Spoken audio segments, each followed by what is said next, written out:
Hi friend, Radhe Radhe. कैसे हैं आप लोग? अच्छे होंगे। मैं भी बहुत अच्छी हूँ। मैं आज आपके लिए लेकर आई हूँ शंकर जी और पार्वती की कहानी। तो आप लोग सुनिए। चलिए शुरू करते हैं। बहुत प्राचीन समय की बात है। माता सती के त्याग के बाद भगवान शंकर गहरे वैराग्य में चले गए और वे कैलाश पर्वत पर तपस्या में लीन रहने लगे और संसार से उनका कोई संबंध नहीं रहा। देवताओं को चिंता हुई क्योंकि शिव के बिना सृष्टि का संतुलन बिगड़ रहा था। इसी समय हिमालय राज के घर एक कन्या ने जन्म लिया। उसका नाम पार्वती रखा गया।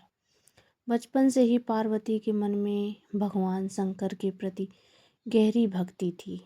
नारद मुनि ने पूर्व जन्म की कथा सुनाई और बताया कि भगवान शंकर ही उनके पति हैं। माता पार्वती ने निश्चय किया कि वे घोर तपस्या करके भगवान शंकर को प्रसन्न करेंगी।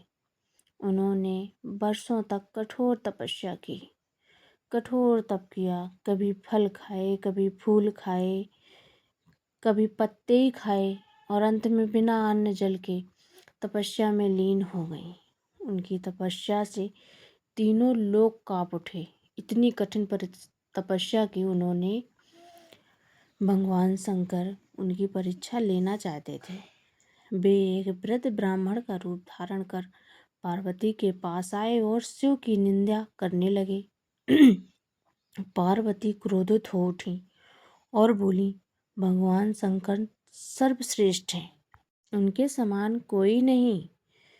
यह सुनकर भगवान शंकर प्रसन्न हुए और अपने वास्तविक रूप में प्रकट हो गए। उन्होंने पार्वती की भक्ति, धैर्य और प्रेम को स्वीकार किया। देवताओं की उपस्थिति में भगवान शंकर और माता पार्वती का विवाह धूमधाम से हुआ। यह विवाह केवल दो व्यक्तियों का नहीं, बल्कि तप और प्रेम, वैराग्य और गृहस्थ जीवन के संतुलन का प्रतीक था। माता पार्वती शक्ति का रूप है और भगवान शंकर चेतना का। दोनों के मिलन से ही सृष्टि का संचालन संभव है। राधे राधे।